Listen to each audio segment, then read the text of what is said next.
The Fed's out of options. Rate cuts, money printing, balance sheet reversals. They call it policy, but it's really panic. This is in-game economics, where hope replaces discipline and the illusion of control finally breaks. They're not cutting rates because things are strong. They're cutting because the system is cracking. Inflation's eating savings. The labor market's stalling. Confidence in the dollar is fading fast. For decades, the Fed built a house of paper. Now they're striking the match that could burn it all down, leaving you to pay the price. When's the last time you actually held the wealth you've spent your life working for? My friends at Noble Gold Investments have been helping Americans move from paper wealth into real tangible assets. Numbers on a screen can disappear, but physical gold and silver, they've outlasted every crisis in history. Visit noblegoldinvestments.com and get your free wealth protection kit today. That's noblegoldinvestments.com for your free wealth protection kit. Discover how simple it is to protect your future. Past performance may not be indicative of future results. Investing in precious metals, including gold, involves risks. Consult with your tax attorney or financial professional before making an investment decision.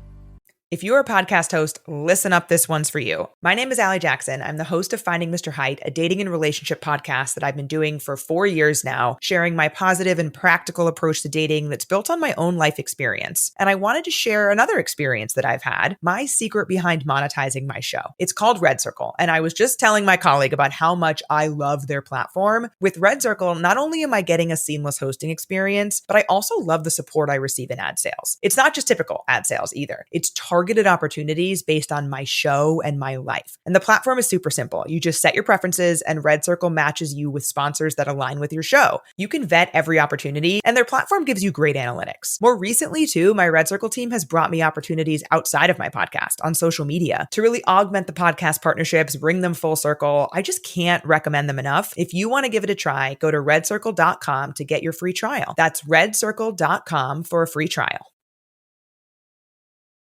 Hey everybody, Chris here, and this episode is brought to you by Notion. Notion brings all your notes, docs, and projects into one connected space that just works. And now they have Notion Agent. So to try it out, go to notion.com/make it to try your new AI teammate today. That's notion.com/make it to try out Notion Agent. And now, on to the show. Okay, and in 5, 4. Whoa. God Keep that damn. one, Kate. God damn. That shit came out of nowhere. That was like, oh, hell.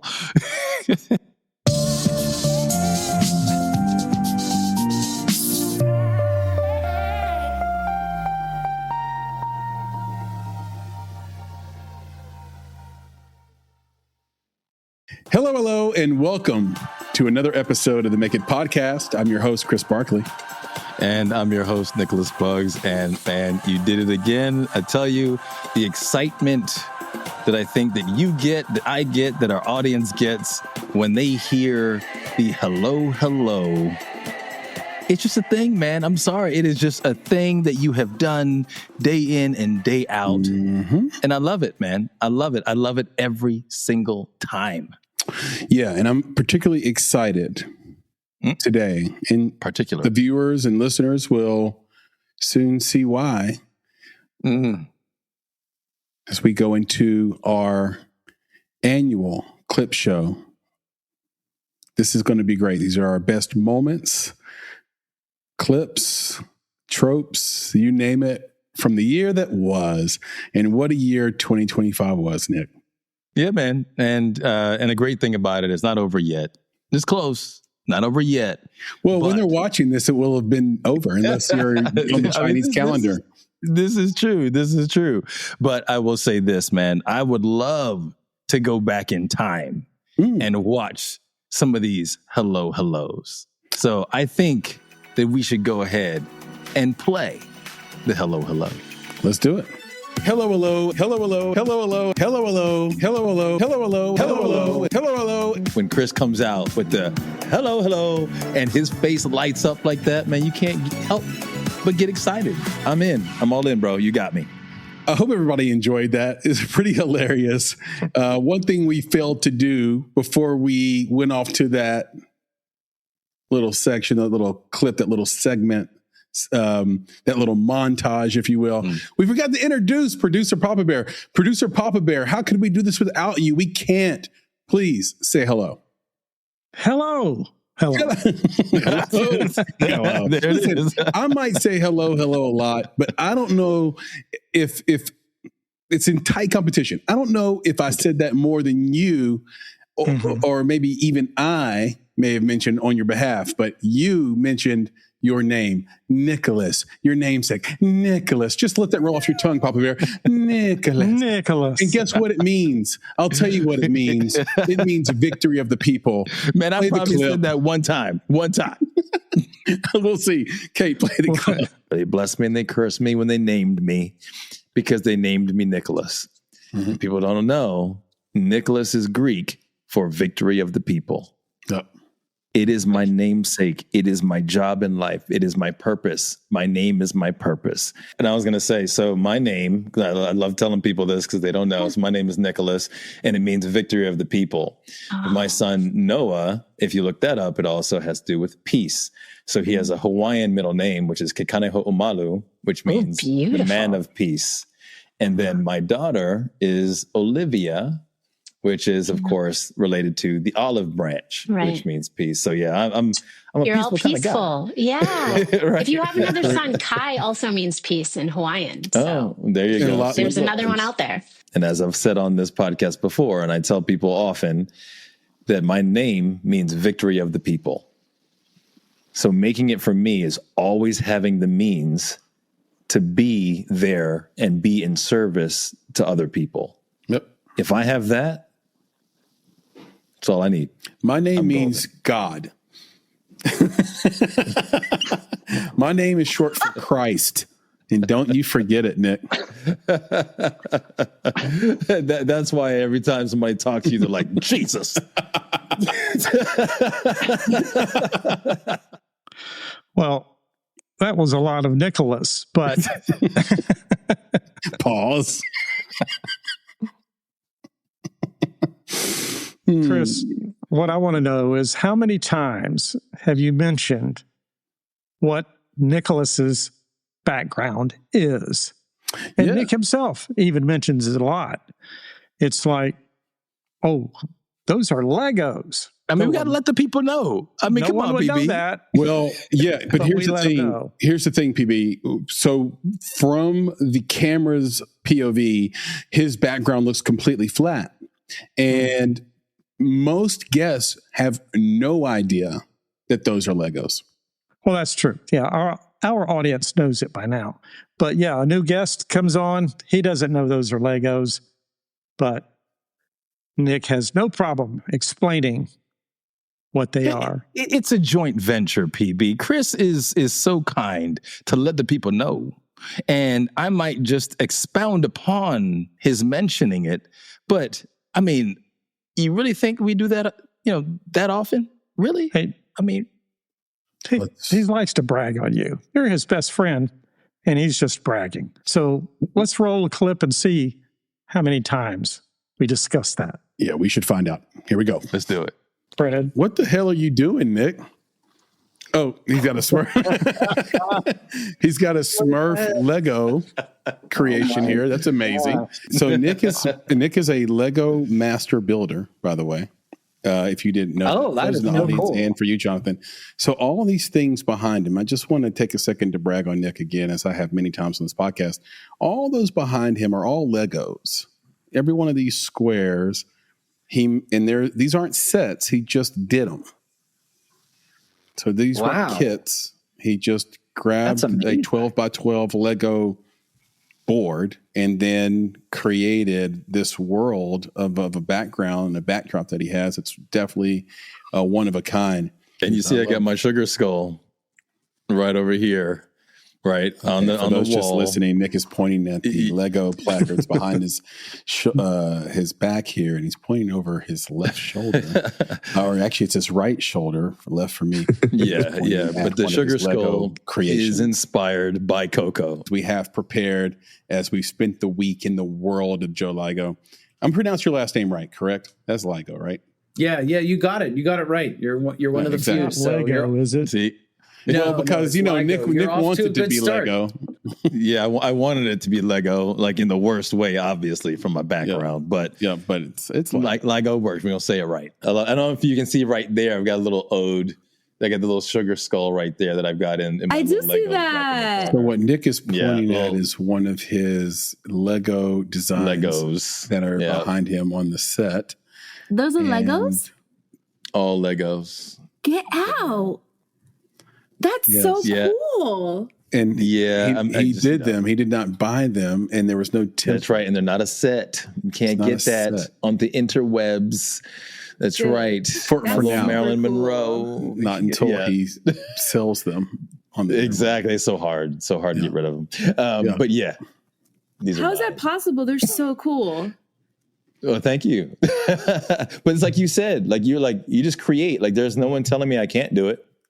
You know, we have talked a little bit about things I do, things Nick does, things we do for each other. But PB, the thing that's hilarious that you do, and you've done it all. I don't even know. Did you do this in 23? Did you do this in 24? I don't know. But you definitely did it this year, which is you write the most insane and come up with the most insane trivia questions for our segment, Things We Should Know. 100%. And this is one of our favorite segments, one of our audience's favorite segments. And it's trivia, but it's trivia our way, and it's always geared towards the guest. But these are insane questions you come up with, PB, things that I guess we couldn't hope to know. And what I've found is over the year, they get harder and harder and harder. I think when we started this segment, they were gettable. We And had a now they're chance. just not a word? gettable. Yeah, they're just not gettable. And yet, every time you say the most insane question, like how many people live on Jupiter, right? like, and then we'll like, how can we know that? You're like, I think you'll get it. I think you'll get it this time. This And time. it's like, no, we're not going to get it this time. This time it's like the last time. We're not going to get it. Chris, that's the best part about it, though, is the this time, PB. It's like, no, this time. You'll get it this time. Whatever. Well, it's always geared toward the guest, and I always feel confident the guest is going to know this. Well, look, it's not true for us, and it's usually not It's a true for the lie. guest. And I just assume it's the kind father in you. It's that parental instinct that says, we know you're not going to make it to Major League Soccer, but you should keep trying. We know you're not going to be, a professional NBA player, but I think you can. I think you can do it. If anybody can do it, you can do it. You can. That's right. You can do it. You can. Dad, I'm 5'5". I can't do it. Hey, Muggsy But not in Bogues. PB's eyes. PB's the guy every young person needs in this country. That's right. Whatever you think you can't do, he's fully confident you can do it. Play the clip, Kate, and let the people see just what we mean. Well, Yep. just before I get to it, Okay. I will say that our esteemed guests have the best chance of getting it, and more than likely will. No, we should really, this know. will be easy, and You keep saying especially easy for text. He's or put the even- pressure on you. You see what he's doing, right, Tex? Like he's No, I easy for mean, him. especially even if his buddy Bruce Valanche was here, Mhm. this would be a no-brainer. And I think this is probably something we may all know already. This is really an easy one. You say that every week. Now, I love that. PB with his, you're going to get it this time. But there's also another PB thing that, Chris, I know you love so much because you love this idea of Easter eggs. And if we have Easter eggs on this show, it has to be PB's backgrounds. Yeah. Yeah. And a lot of guests get it, and a lot of guests never get it. So let's see some of these backgrounds. Oh, yeah. Okay. And for those listening right now, Kate is cycling through some of PB's best backgrounds. Easter eggs after Easter eggs. And these are backgrounds geared just towards that guest for that week. And if you're feeling a little out of the loop, if you're feeling a little out of the circle, come to YouTube. You can see what I'm describing right now. So if you're listening to this on Apple Podcasts or Spotify, we thank you, first of all. But in 2026, we're going to need you to come over to YouTube, subscribe, like, and share, and see the goodness for yourself. Come on over to my place. It's getting a little too far. With a lot more Nicholas in our esophagus, as we turns out. Chris went quiet storm on everybody right there. You got real close to the microphone, and you let them know. You let them know. Don't come over while you're driving, though. Oh my God! All right.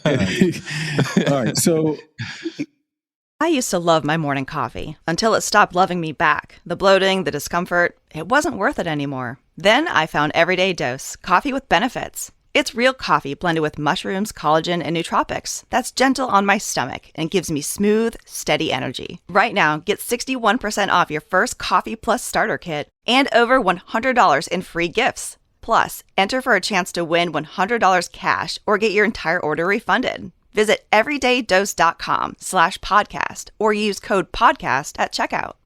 After the holidays, there's so much to clean up and get ready for the coming year. This leaves me exhausted and a lot of things falling off my to-do list. It's time to lock in, and Omaha Steaks delivers everything you crave to reset after the holidays. An order from them means having high-quality Omaha steaks on hand at all times. I'm a big meat lover myself, and I always go with medium rare. But there's also plenty of poultry and other options available.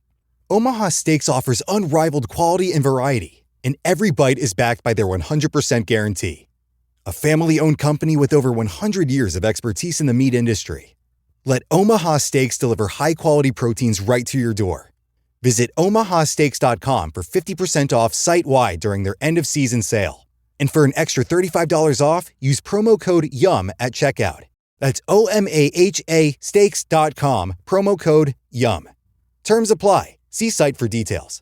Go to www.omahasteaks.com to get 50% off site-wide during their end-of-season sale. And use promo code YUM at checkout for an extra $35 off. Minimum purchase may apply. Thanks to Omaha Steaks for sponsoring us. What's up, everybody? I'd like to introduce you to Notion Agent.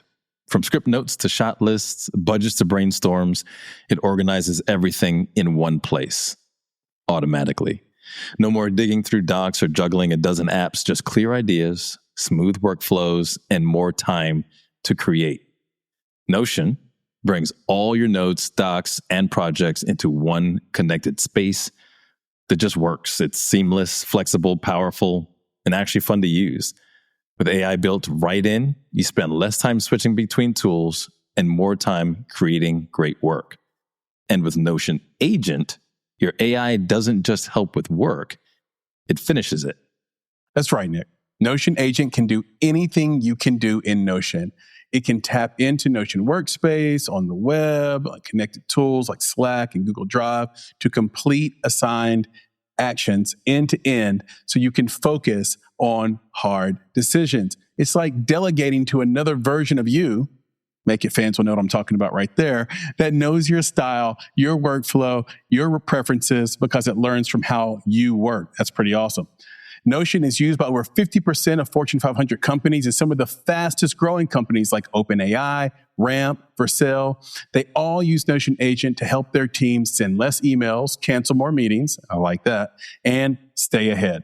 So try Notion now with Notion Agent at notion.com/make it. That's all lowercase letters, notion.com/make it to try Notion Agent right now today. And just so you know, when you use our link, you are supporting this show. So one more time, notion.com/make it. Go there now. And we want to give a shout out to Factor sponsoring this show. We love that. Look, it's 2026. You want to eat better, but you have zero time, zero energy to make it happen.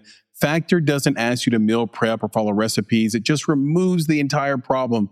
2 minutes, real food, done, easy. Very similar to my Tex-Mex chicken bowl I had earlier today. That actually required no time. You just took the wrapper off, started eating it right away. It was very, very delicious. So look, you're not failing at eating healthy. You're failing at having 3 extra hours a night to cook.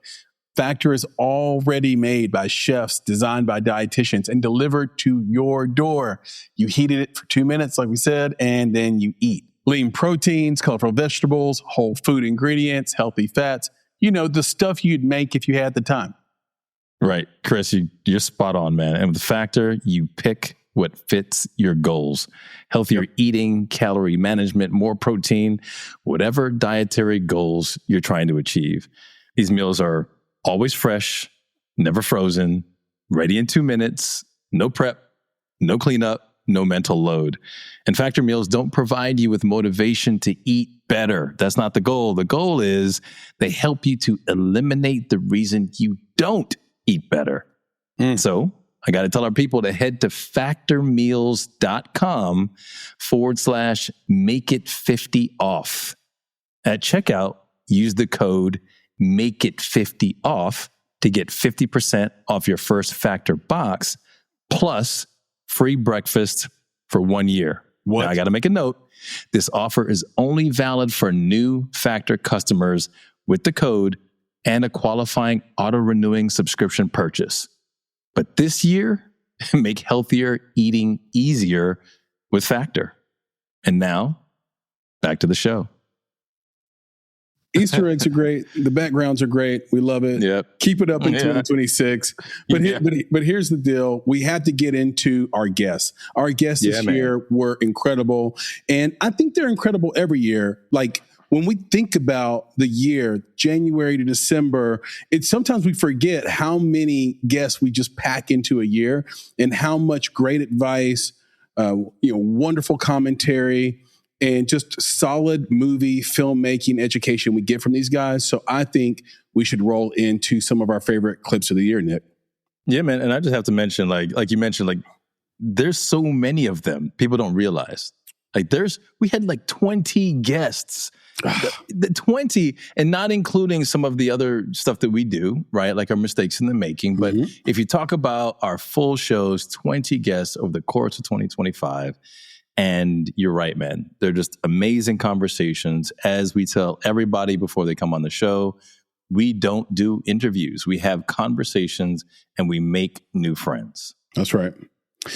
So let's hop into our first clip. I think this is going to be, now listen, before I mention this, guys, and I just want to say this for any guest that's listening, we want you to know how difficult it is to just pick out one clip. If it were up to us and we wanted to have a 4-hour clip show, we would pick 10, 20 clips from the year. It's that close. It's neck and neck. It's not like easy to pick out the favorite clips of the year. So as you get these, please don't feel bad if you're not on this list, because it's incredibly difficult to pick out your best 3. And we really had our favorites, guys. That's what it is. Yeah, Chris, it's really just one of our favorites. It's one of our favorite moments. That's right. Not best. Just let's do that. Just one of our favorites. So this first one is Adam Tex Davis. And it was such a real conversation. Everybody that watches this clip, if you're interested in it, you will not be let down by the full episode. And I think it released in mid-April of this year. So go back and catch it. Adam Tex Davis. He did the film, wrote the film Just Friends, and he's doing so much more in just the entertainment space in general. But he had a clip where he described this moment where his career was on the line. Check it out. So I wrote this low-budget movie, because I felt like I sold Just Friends. I was getting hired for a lot of rewrites on PG-13, but I felt like I had lost my R-rated edge. So I wrote a movie called The Garden of Eden, and it's it actually starts in a bagel store and based on some stuff that happened there that got all crazy. It's very dark comedy, and my agent was like, I don't know if the studios are going to get this. Some producers might get it, but I think actors who have their own production company might love this. And one of the people he got it to was Leonardo DiCaprio. And I suddenly getting calls from his managers who are like, we love it. We gave it to him. Leo's going to read it on this day. And then I get another call like, okay, today's the day. He's going to read it like at noon. And I'm like, oh my God. And then they call me, okay, he's about 20 pages in. He seems to really like it. He hasn't stopped at page 10. He's still going. Okay. Then like, he's halfway through. He's still enjoying it. Like, and I'm just like, it's kind of freaking out, but also like, what the f-?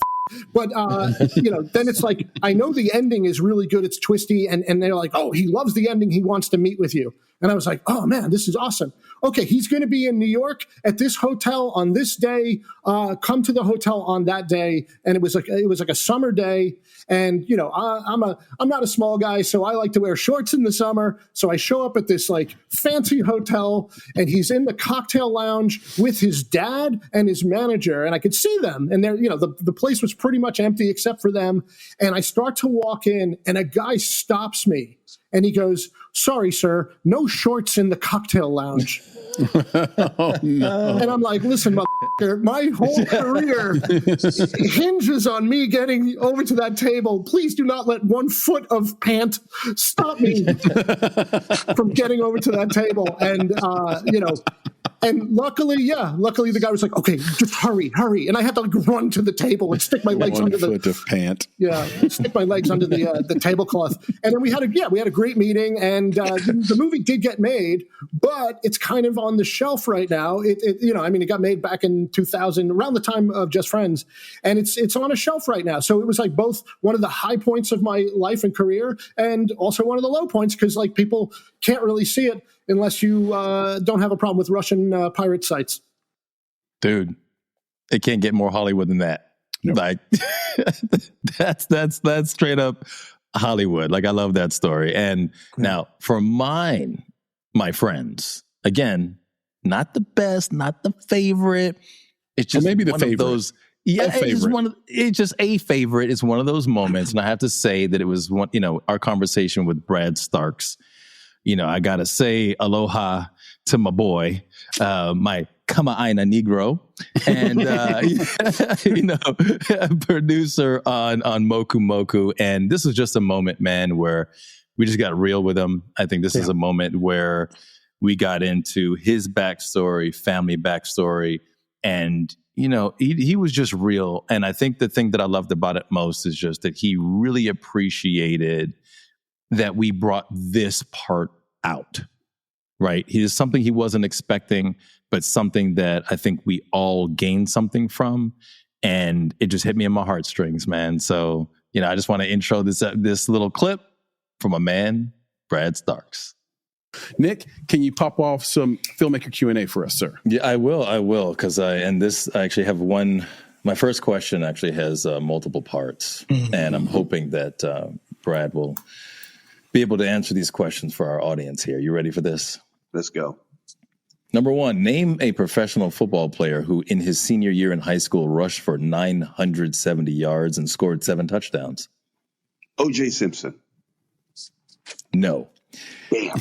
Name a professional football player who, while playing for the New York Jets, caught a field goal attempt that came up short and returned it for 97 yards.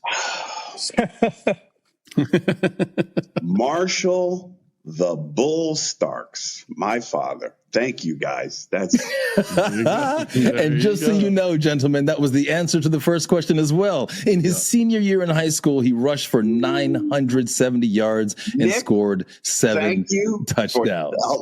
The only person who could have told me that would have been my mother, and she doesn't even know that, brother. So thank you. Oh my God. Yeah, well, and I've got one last one. Name a professional football player who was the starting safety for the 1971 Central States Football League champions. That's my dad. You got it. There you go. And check this out, Brad. I don't know if there's any significance to the number 97. I honestly don't. But listen to this again. Okay. In his senior year in high school, he rushed for 970 yards. While playing for the New York Jets, caught a field goal attempt that came up short and returned it 97 yards. Was the starting safety for the 1971 1971 Central States Football League champions. Number followed him around. I don't know if that Chocolate melts, guys. I'm sorry. The clamps over here. Yeah, man. Your father. I'll share something really quick because this is just a great conversation. And again, guys, I can't thank you enough for having me on the show. I'm a huge fan, and I mean, man, thank you. Those are that's crazy. I think I told you guys sort of like early on, we didn't grow up with like a lot of money and that kind of like thing. And a lot of kids come up in like the Pop Warner kind of like system of football. Yeah, I didn't have that. My father was the coach, and the first sort of like game of organized football, I was too young to sort of be on the team, but my father was the head coach and he used to play for the Jets. So of course, and I was the quarterback. I had no idea what I was doing. I had all of my father's natural ability already, and I grew up in the same house as my father. So my understanding of the game, by the time I got to high school, I had the benefit of sitting next to my dad watching every single game, and he would call the play as it would happen. So I had that. But it wasn't until I got into high school and they asked me, what was the last position you played in organized football? I was just like, quarterback. And I didn't finish the sentence because my dad was the coach, and they were like, oh, okay.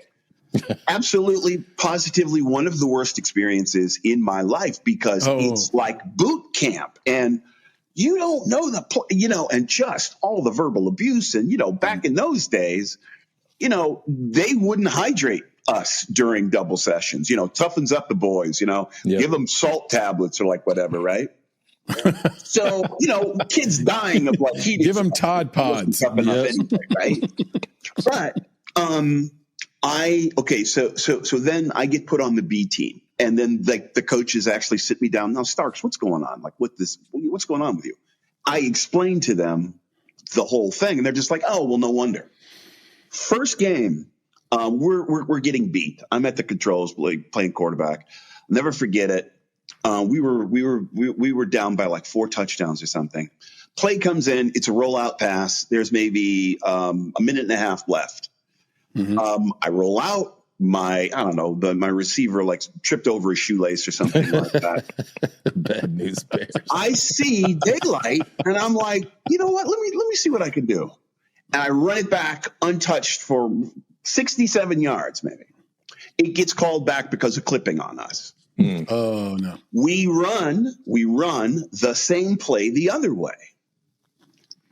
Again, my wide receiver's nowhere to be seen. I run it back. It gets called back again. I did that 4 times. And I remember, and my dad I could always hear his voice on like the sidelines. I stopped hearing his voice then. We went through sort of like the rest of the game. We actually won the game. Wow. After being down by 4 touchdowns. Yeah. I come home. My dad's car is parked. I come in. I don't see him. The television is left on in the living room. Never forget. Television is left on in the living room. There's a cigarette that's just sitting in the ashtray that's still burning. And as soon as I shut the door, I hear my father's voice from my bedroom. Bradley. Oh, God. He used my full name. I got to be in trouble. What did I do? Brad, come in here. Go in. He's sitting on my bed, right? And he's just like, sit down. And in my room at that time, I told you guys, I wanted to be a fashion photographer so bad. I had Harper's Bazaar, GQ, Vogue, Italian Vogue, all over my wall. I lived in like this meditation of that, right? And he sat down and he just sort of sat there and he was just like, son, he was just like, he goes, I got to tell you, he goes, when I was your age, I never could have done that. What I saw you do today, Bradley, I could have never done that. I could have never done that. And I look around your room and I see that this is something that you really want to do. And I don't understand it. But you know what, son? I'm with you 100%. If this is what you want to do, I'm with you 100%. Now, that being said, when you get to your senior year, I'm going to push you really hard to play because you're a freshman now. And like I say, son, I could never do that. So I'll help you do whatever it is that you want to do in life. And he was true to that. And just to hear those stats, Nick, that just really takes me back. My dad was quite a guy. And one of the biggest gift my dad gave to me was he believed in me. Amen. And that is something that is so special for creatives or for freelancers like us, because you go out in the big world, and you don't know. But my dad always told me, he was just like, son, you're going to get out there. And he goes, when I went to, my father got picked up and played for the Jets. He went to an open tryout that they had. And out of 1,500 guys, he and like two other guys, stepped away from everybody else. And he said, you're gonna get to Europe, Brad, and you're gonna find out just like I found. You're gonna get out there on the field. There are guys out there that can hold your jock. You are good. Go with that. And Brad, if it doesn't work out, just come back home, and then you're gonna go back out there again. So, guys, thank you so much. That was great. I appreciate that. That was great. That was a very memorable moment with Brad Starks, and one of my favorites as well. Starks. Yeah. The clip that I picked is from Dominic Hoffman, the episode we had with him. He's a dancer turned actor turned voice actor, and he narrates books, and he's got a great voice, and he did a poem that he wrote about love, and it was so unique and so inspirational and deep, and it was multifaceted. So well written, PB. So well written. It really makes you think. And take a listen and take a look. Yeah, decide for yourself. Check it out. Yeah. That's right. Titles come last, and anyway, I like this poem, and I'm going to read it. Shall I do it now? Yes, Please? sir. Okay. I met a man with his heart in a bag. At least he told me so. I could not help but ask him why. It seemed illogical. We took a seat among the trees. A garden was nearby. He told me a tale, so what with love, the flowers seemed to rise. The story of a woman he had loved, and that with all his might. And she had responded, he was sure, with that same burning light. He painted a picture of her with words I'd never heard. The language of love, he said, would always be understood. Said she was earth, the light, and mysteries unsolved, a cataclysmic phenomenon, a beauty to behold. Her freedom was all she asked for, but she asked it every day. Her need to bring a certain meaning to why she wanted to stay. They had a life together, a universe of their own, built to withstand the seasons of change and freedom for her to roam. A day would come, they always do, when they would say goodbye, but in the interim, there'd be much which they would want to try. A meal, a mountain, a museum, a fountain, a touch, a kiss, and more, the inexplicable things we share with those whom we adore. The aim of love is to have no aim. It's written in a book whose pages are diaphanous and disappear without a look. Love answers to itself, so no one really knows. The space within the space of love is never really shown. They were versed in the said, the unsaid, the quiet of the room. Music only they could hear throated like a deep bassoon. He spoke with languor on this day, as he had much to say, and though this story was told years ago, his words still penetrate. There were questions, so many questions which had occurred to me. Why he ventured into a sea so black with dangers he had seen. His heart in a bag. It was easy to note love cannot be so kind, to take so much of who he was and never seem to mind. To answer, you must understand that love is merciless. It binds and blinds, it's terror and joy, it's full of deep excess. It's a velvet-covered razor, a broken clock, and more. It's a discordant suite played by a mad musician on an empty ballroom floor. To eat, one must be hungry, and drink requires thirst. But love requires everything and wants to be there first, the first thing in the morning and well into the night. It's the thing that moves us closer to what I call heaven's light. You say true, my son. My soul was burned, and now there is but ash. A beautiful smoke arises from a present which now is past. I've loved, I've lost, yet I can't despair.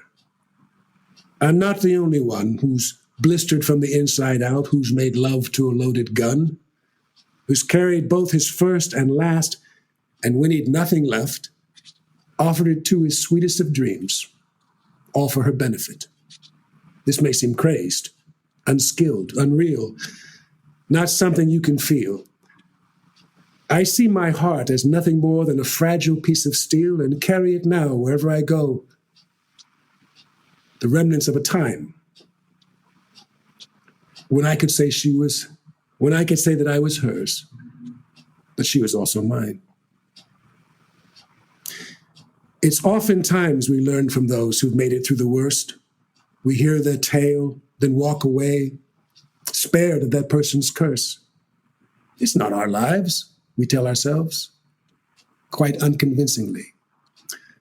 But soon, quite soon, I happen to know that this could happen to me. You know, that clip is incredible, guys. And it's one of those moments where he's reading that to me and I kind of am forgetting that I'm the host of the podcast. It's one of my favorite moments of the year. Yeah, man, you just had to step back. Like, that was the thing. You step back and you just appreciate it. I mentioned it during the episode. I don't know, like, if you guys caught it, but like, I had to mute myself because I didn't want to make those sounds that you make when the person is performing such a thing, when you're just like, yeah, you know, when a line hits you just right. So yeah, I'm totally with you.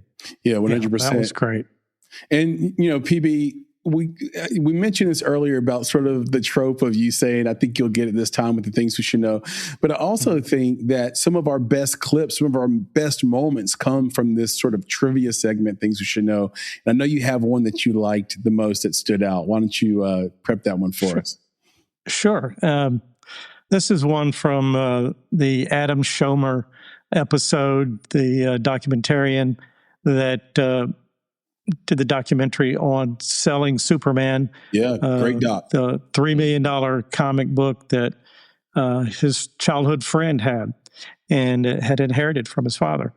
And this Things We Should Know was particularly a favorite of mine because of how layered it was, because once you get into what the actual answer is, then it led to more and more discussion.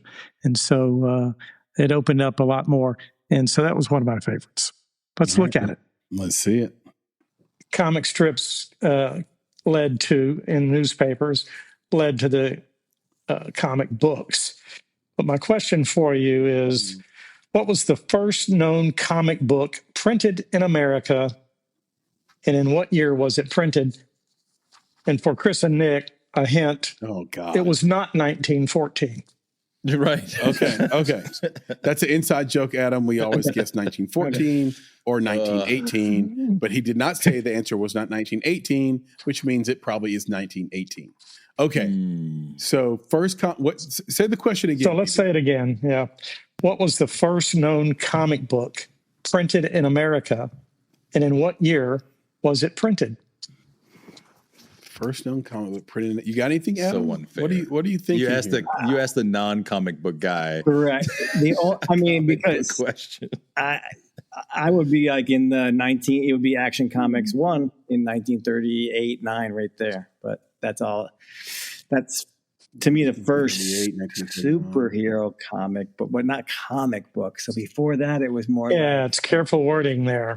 Yeah, exactly. It's a comic book though, not a strip. Yeah, correct. It's a comic book printed. Okay, correct. That was more like You got something, Sam?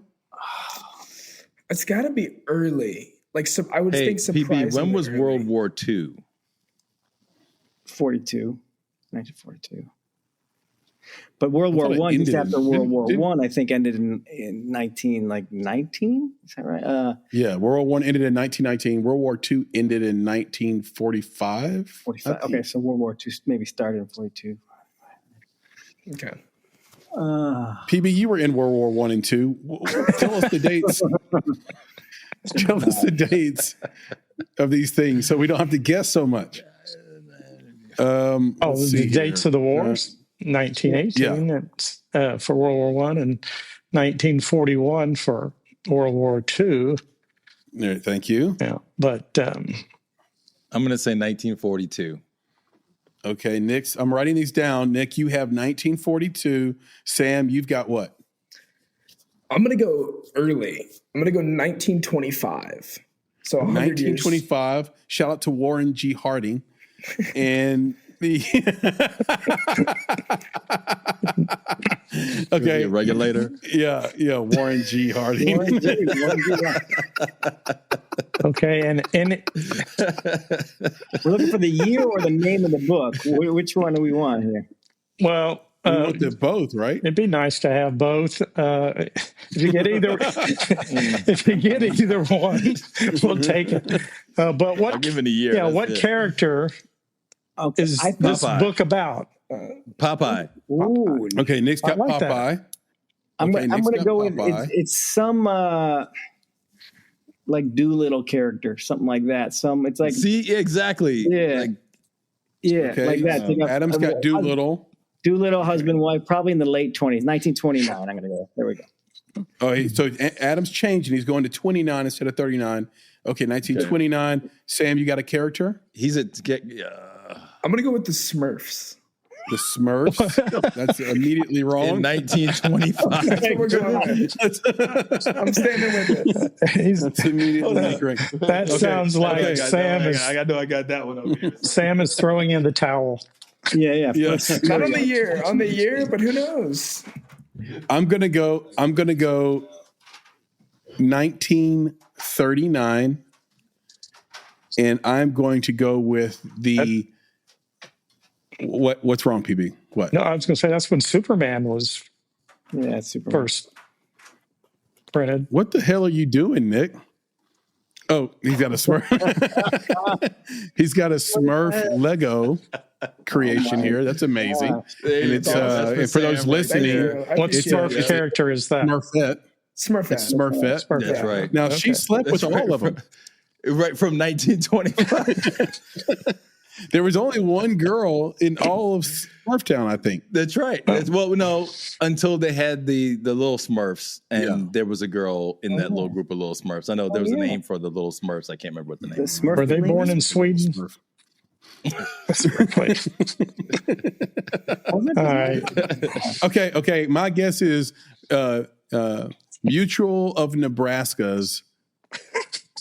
Mutual of Omaha. Because everything was Mutual of Omaha's Superman, because everything back then had to be funded by an insurance company. Okay. All right. And what year was that again? 39. 39. So we got 25, 29, 39. We got 29, 40, 25, 42, and 39. Okay, PB, lay it on us. Come on, PB. Oh, let's get this torment over with. Spread it like potted meat. Let's go. In one way, 42 is close, but it's 100 years off.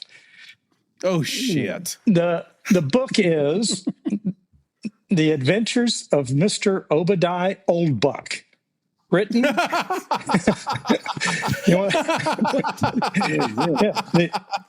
Adventures of Mr. Obadiah Oldbuck. Is that like John back then? Yeah. Obadiah. Written and illustrated by Swiss caricaturist Rodolfo Topfer in 1837 and later translated and published in 1842 as a bound supplement to the New York published magazine Brother Jonathan. Good Lord, man. Holy moly. We were so close. Okay. 1842? No. 1837, really, Nick? No, 42 is when it was published. Well, right? I mean, but it's 37. it came out got in republished in 42. 37. Wow. In And it was republished in Brother John's magazine in 42. And it was later published in London, but it didn't come to the United States until 1842. So we aim to educate. So Chris, no, I was right the first time. 1842. It didn't exist. If it wasn't in the United States, it isn't real, damn it. But I will tell you that this is an issue that's been controversial in the comic book world because they're fighting over it. And a lot of comic historians are pushing that the first was a comic called The Yellow Kid. You ever heard of that? Jaundice? You mean right here? Pretty Right close. here? You see him? Yeah. Yep. But The Yellow Kid started in The Simpsons. The late 1800s, and eventually got into political issues. And that Yellow Kid comic later led to the coining the phrase yellow journalism. Oh, no way. Look at that, Chris. Wow. PB is dropping knowledge. I almost went with the Yellow Kid as the first, us, Adam. but then further research found Old Man Obadiah, Obuck, and and some. Is Obadiah black? Just be real just to level with me, Nick. Is Obadiah black? No, he is not. He is not. But He's from with a nickname like Obuck, I just had to know. Black people in Sweden. Well, I just had to know with a name like Obuck. I know, right? But the storyline of Obadiah is pretty weird. He's found this lady that when he first sees her, he wants her. He wants to marry her, and she shuns him, and he gets depressed about that and tries to kill himself. Oh, and God. And so he comes back again and he tries to warm her up to him, and he gets rebuffed. Exactly. He gets rebuffed 5 times before she finally accepts him, and they get married. And that was the basis for Candyman. Yeah. 5 times. Obadiah. Old man Obadiah, Old Buck. There. Wow. See, and you should have known that. That I should know, have come up in your research. I know. You were looking up Superman. I feel a little ashamed that I didn't. You did it again. Yeah. Well, this is what he does to people, Adam. Don't feel any shame at all. Yeah, and don't feel shame. And producer Papa Bear, you've done it again. That is definitely a thing we should know. It's been a great clip show, Nick and PB, and it's been a great year. I hope everyone had a wonderful holiday season, a wonderful and safe new year. Before we go, I don't know if you have your bottle nearby, but this is what I'm drinking on for the holidays here. Little Blanton's here, Nick. I don't know if you have your bottle available or maybe you should just tell us what you're drinking on. I don't have my bottle, but I do have my glass. And in this glass is one of my favorites. Yes. It's a young Belvedere. A young Belvedere? So, yes, a young Belvedere. At least it's not a young Ciroc. You're right. No. No didn't. So we're going to need that aged Ciroc. No, yeah. So I enjoy it thoroughly, and I thoroughly enjoy drinking it when I'm with you, gentlemen. Likewise, cheers to 2025. PB, I don't know if you have a drink. There you go. Boom. Up, glasses up. For those just listening on audio, again, come to YouTube. Find us at the Make It Podcast on YouTube. If you search for the Make It Podcast, we'll be the first thing that comes up. Please subscribe, share, like, and you can cheers with us. You'll see our glasses in the air. But for those on YouTube, we appreciate all the support this year. And we should end this clip show the way we end every show, which is, what does it mean to make it? So we took some of our favorites from the year, and we'll roll them for you now. To me, what it means to make it is to be able to continue telling stories. To be able to do something that I feel fulfilled in. To be proud of what you're doing, proud of your work. If you're not proud and you're doing something that you don't like, to me, it's not worth it. So to me, to make it, even if it's hard, I'm doing something that I love, something that I believe in. Allowing myself to be my true self, my authentic self. Making it is always in the present tense, you know. It's being, appreciating where you are.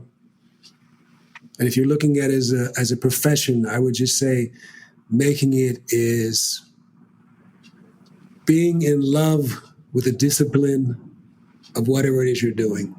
I think the greatest blessing of the definition to make it is to enjoy what you do. The fact that I'm able to sustain myself by sitting at a computer and writing down my thoughts and ideas, whatever medium, whether it's TV, podcasting, you name it, being able to sustain myself and have people enjoy what I do, that to me is, the symbol of success. I've made it because my job, my actual job that I get paid for, is to do creative things. And that is such a blessing. That's all I wanted when I was little. And there are years when it's hugely successful and years when I feel a little stifled, but it's still my job. And to me, I've made it. For me, making it is only about what do I think about my work and what I'm doing. And, it is not measured in awards. It's not measured in financial success. It's, for me, it's measured in, am I proud of what I've done? Have I put things out in the world that have moved people and made people think? And now that my children are proud of that their dad did that. To me, to make it is just to be able to make the work that I want to make. And it doesn't mean that Hollywood recognizes me or that people are throwing money at my next project. It means that I can truly go out, make a small budget indie film the way that I want to make it, and be happy and feel that I, as an artist, accomplished what I want to do. And it may sound funny, but that's my version of making it. That is a perfect way to end this clip episode and a perfect way to end 2025. Gentlemen, I'm looking forward to 26. I know we have a lot already booked. We have a lot in store, big changes for the show, big improvements, a lot of partnerships coming up. We can't wait just to share it with the entire audience. And speaking of the audience, if you want to find us, nothing's changed. You can come to YouTube, subscribe, like, share at The Make It Podcast. You can find us on Apple and Spotify at The Make It Podcast. If you want to reach out to us, we answer 100% of DMs across social media. We are on Instagram, X, and TikTok. We're also on Facebook. You can find us on those social media channels at _Make It Podcast. Nick, we're recently verified on Instagram and Meta /Facebook. And I think we're verified on X as well, which is really important on that particular platform.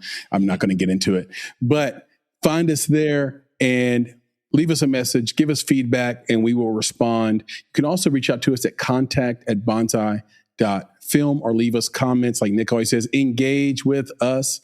Engage with us in the comments in the community section on our YouTube platform. We put everything there. And so with that, I won't belabor the point. Nick, can you leave us with the credo one last time in 2020? Will do, man. As always, this is my honor. This is my privilege. I appreciate doing this with you, gentlemen. I appreciate Kate for everything that she does. Shout out to Kate. Intern David for being there for us and with us. All of our sponsors throughout the year, all of our supporters, all of our audience, and of course, our filmmaking friends, family, fans, and followers out there. To you, I say, be better, be creative, be engaged. And thank you for listening. Gentlemen, see you in the new year. In the year 2006. In the year 2006. It's none of that's right. It's the year 2026. Right. Anyway, we'll see you in that year. Thanks, guys. It's been a wonderful year. Thank you to all the fans, followers, and friends out there. Peace. Peace. Peace.